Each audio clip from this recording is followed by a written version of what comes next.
భావించే ఆత్మ, శూన్య భావిత అంటే అన్ని వైపుల శూన్యాన్ని తనతో సహా శూన్యంగా, అంటే కళ్ళు మూసుకుంటే మీకు ఏ శూన్యమైతే కనిపిస్తుందో మరి యొక్క ఆలోచనని రానివ్వకుండా కేవలం ఆ పరమశూన్యాన్ని మీరు దర్శిస్తూ ఉంటే మీకున్న పాపపుణ్యాలన్నీ, అంటే ఎన్ని పాపాలు ఉంటాయో అవన్నీ తొలగిపోతాయి అని అర్థం.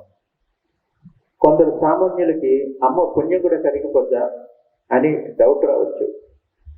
మీ జీవితంలో సకల సౌఖ్యాలు అనుభవించడానికి కావలసినంత పుణ్యం ఉండి మిగతాది ఖర్చు అవుతుంది. ఒకటి, మీ జీవితంలో సకల సౌఖ్యాలు పొందడానికి అవసరం అయినంత పుణ్యం మీ దగ్గర లేకపోయినప్పటికీ మీరు ప్రతిరోజు శూన్య భావన లేకపోతే శివ గల భావన చేస్తూ ఉంటే క్రమంగా మీ జీవితం అంతా సుఖమయంగా మారిపోతుంది. ఈ విషయాన్ని ప్రాక్టికల్గా ఇప్పుడు మీరు ట్రై చేశారు. ఇక్కడున్న చాలా మంది ఈ సిస్టంలో ఉన్న వాళ్ళే, వాళ్ళకి ఇదంతా తెలిసిందే. తెలియని వాళ్ళు కొందరున్నారు. వాళ్ళకు కూడా మేము చెప్పేది ఏంటంటే, కళ్ళు మూసుకుంటే ఏ శూన్యమైతే కనిపిస్తుందో తదేకంగా దానినే చూస్తూ ఉండండి. క్రమంగా మీరు అన్ని దుఃఖాల నుంచి బయటపడతారు. లేదా ఒక గురువు ద్వారా ఇనిషియేషన్ తీసుకొని సాధన చెయ్యాలని మీరు అనుకుంటే మా దగ్గరికి వస్తే అది వేరే విషయం. ఒకప్పటికి మా దగ్గరికి రాలేకపోయినా మీరు ఆ శూన్య భావన తప్పకుండా చేయండి.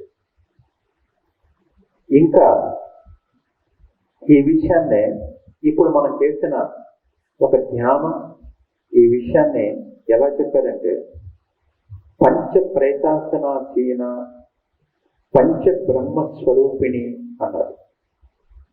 పంచ ప్రేతాసనాసీన, పంచ ప్రేత అంటే పంచభూత అనే మీనింగ్ లో కొందరు చెప్తున్నారు.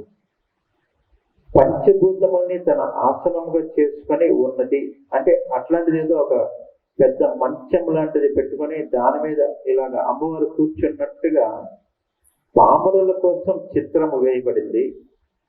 నిజానికి తెలుసుకోగలిగిన మేధో సంపన్నులకి ఈ విశ్వమంతా సరిపోయేంత శరీరము కలిగిన అమ్మవారు ఉండటం కష్టం. మరైతే ఆ శక్తి ఎలాగుందంటే నామ రూప విశేషణ రహితముగా ఒక ఆకాశ స్వరూపంగా ఉన్నది. పంచభూతాలనంతా నిండి ఉన్నది ఆకాశం అనే మీనింగ్ లో పంచ ప్రేతాసనాసీన, ఆసీన అంటే సిచ్యువేటెడ్ అనే మీనింగ్. మనకి కూర్చున్నది అంటే తెలుగులో అర్థం కాదు, కానీ సిచ్యువేటెడ్ అని ఇంగ్లీష్ లో చెప్తే మనందరికి అర్థమైపోతుంది. మనందరి తెలుగు వాళ్ళకి వచ్చిన ప్రాబ్లం ఇదే, మనకి తెలుగులో కంటే ఇంగ్లీష్ లో చెప్తేనే అర్థమవుతుంది.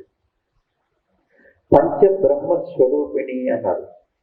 పంచబ్రహ్మములు అంటే ఎవరంటే సహజంగా మనకి త్రిమూర్తులే తెలుసు. సృష్టి స్థితి లయ కారకులు.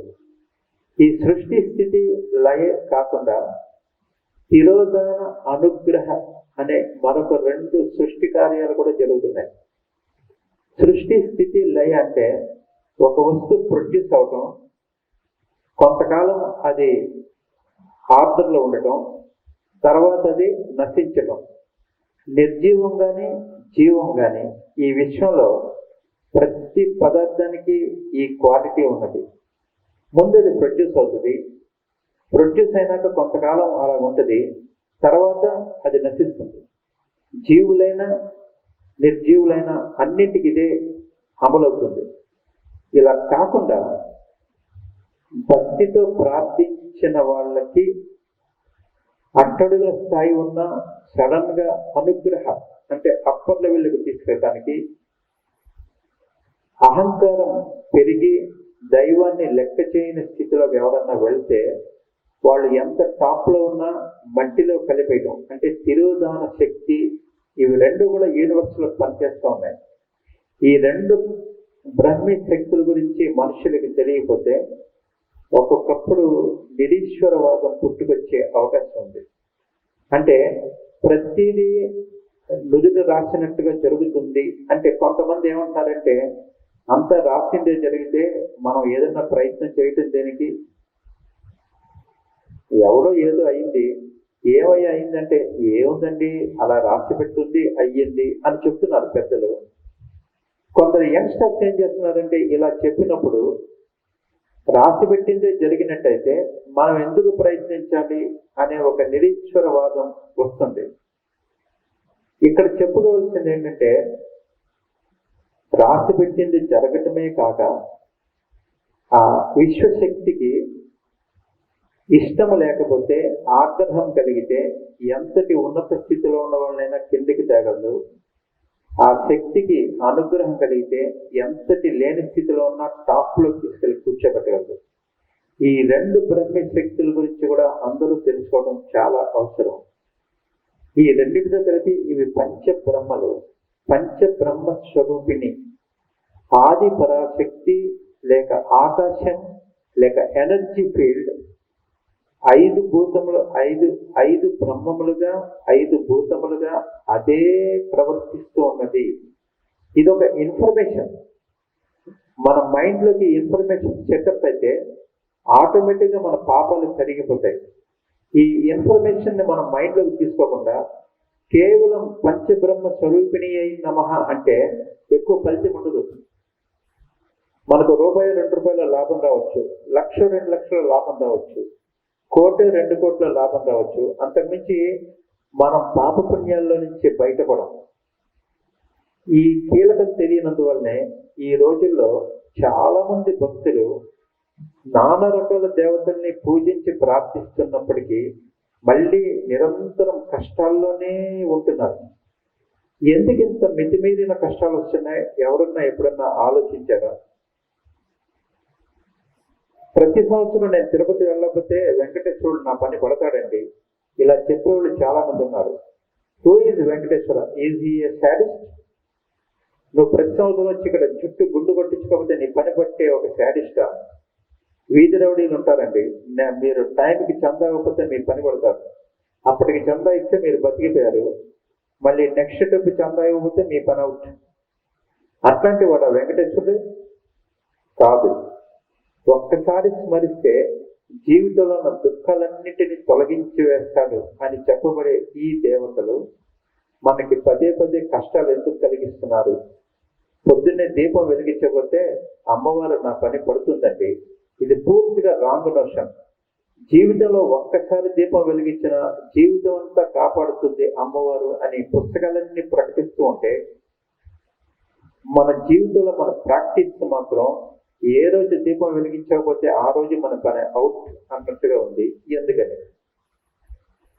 అమ్మవారు తప్ప, అమ్మవారు అహంకార కాదు. ఆ దైవీ శక్తుల్ని మనం అవగాహన చేసుకోవటం లేదు.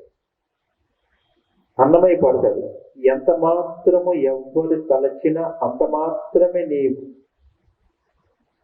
అల్పంబని తలచిన వారికి అల్పం బదులువు, మరి నేను గనులని తలచిన ఘన బుద్ధులకు నీ వలన కొరతే లేదు మరి అన్నాడు.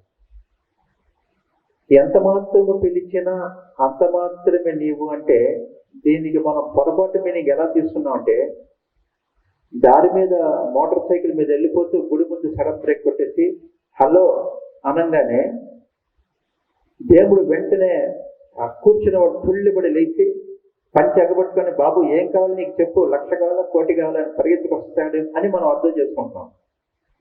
ఎంత మాత్రము తలచినా అంటే ఏమాత్రం తలిస్తే వెంటనే అటెండెన్స్ అంటే మన ఆవులిస్తే కూడా నమస్తే దేవుడు అనగానే మనకి 1,00,000 ఇచ్చేస్తాడని మన ఆలోచన. కానీ అన్నమయ్య అలా చెప్పట్లేదండి, గట్టి వార్నింగ్ ఇస్తున్నాడు. ఎంత మాత్రము ఎవ్వరు తలచిన అంత మాత్రమే నీవు అంటే నువ్వు దారిలో పోతూ సడన్ బ్రేక్ కొట్టి హలో అంటే ఆయన కూడా హలో పోపో అంటాడన్నమాట. అర్థం చేసుకోండి. నేను అల్పంబని తలచిన వారికి అల్పం బదులు. చిన్న గూట్లో దేవుడు పెట్టాం, ఒక దండం పెట్టి ఉన్నాడో లేడు ఈ దేవుడు నా బిజినెస్ ఏం చేస్తాడో అనుకుంటే అవునరా ఏంటో నీ పరిస్థితి నాకు అర్థం కావట్లేదు అని అంటాడనమాట. అల్పంబని తలచిన వాడికి అల్పం బదులు. ఏదో చిన్నవాడు అని తెలిస్తే అతను చిన్నతనంగానే చూపిస్తాడు రియాక్షన్. నేను గనులని తలచిన గణ బుద్ధులకు నీ వలన కొరతే లేదు, మరి నీవే ఈ విశ్వరూపధారివి, నీవు ఏమన్నా చేయగలవు అని ఒక్క నమస్కారం పెడితే వాడికి జీవితం అంతా గట్టెక్కిపోతుంది. సో మనందరికీ దైవ పూజల్లో లోటు లేదు. ఎక్కడ లోటు ఉందంటే అండర్స్టాండింగ్ ది గాడ్. దేవుడు అంటే మనకి అవగాహన లేకపోయినందువలన ఎన్ని భజనలు చేసినా, ఎన్ని వ్రతాలు పట్టినా, ఎన్ని దీక్షలు పట్టినా మనకి కష్టం మీద కష్టం వస్తూనే ఉన్నది. We have to understand perfectly what God is అని. గాడ్ ఏంటంటే అది ఒక అనంతమైన శక్తి. ఆ శక్తి బయట ఉన్న ఆకాశమే, ఆకాశమంతా ప్రాణశక్తే. ఈ ఆకాశమే నీ లోపల కూడా ప్రాణశక్తిగా ఉన్నది. నీ లోపల ఉన్న ఈ ప్రాణశక్తిని నీవు చూడటం నేర్చుకుంటే నీకు అన్ని పాపాల నుంచి విముక్తి లభించినట్టే. చిన్మయి పరమానంద విజ్ఞాన ఘనరూపిణి అన్నారు. చిన్మయి అంటే ఇందులో చిత్గా ఉన్న ఈ శక్తిని, అంటే నీ మనస్సుని మనస్సుతో చూడు, ఇంకో పని చేయనక్కర్లేదు. అంతే తప్ప చిన్మయి నమః అంటే కాదు. నీ మనస్సు ఎలాగుందో, అది ఎక్కడి నుంచి పనిచేస్తుందో ఒకసారి గమనించు. రమణ మహర్షి బోధనంతా దీని మీదే ఉంది కదండి. నేను అనే అహం దాని మూలమెంట కనిపెట్టన్నాడు. ఇక్కడ చిన్మయి అన్నదానికి కూడా అర్థం అదే. మనస్సే రూపముగా ఉన్న ఆ శక్తిని మనం దర్శించటానికి ప్రయత్నించాలి. పరమానంద, ఆ దర్శనం కలిగినప్పుడు ఒక పరమానందం కలుగుతుంది. విజ్ఞాన ఘనరూపిణి అన్నది. విజ్ఞానం అంటే ఎక్స్పీరియన్స్ తో కూడిన జ్ఞానం, సింపుల్ జ్ఞానం కాదు. సింపుల్ జ్ఞానం మనందరికీ దేవుడు ఉన్నాడని తెలుసు, ఒప్పేసుకుంటాం. ఈ సింపుల్ జ్ఞానం పనికిరాదు. దేవుడు ఎలాగో ఉన్నాడు అనేది మనకి ఎక్స్పీరియన్స్ అవ్వాలి లోపల. ఆ ఎక్స్పీరియన్స్ అయినప్పుడు మనలో రియల్ చేంజ్ వస్తుంది. దీనికోసం ప్రయత్నించండి. శాస్త్రం క్లియర్గా చెప్తుంది. మనం ఏం చేస్తున్నాం అంటే ప్రయత్నించకుండా భజన చేస్తున్నాం.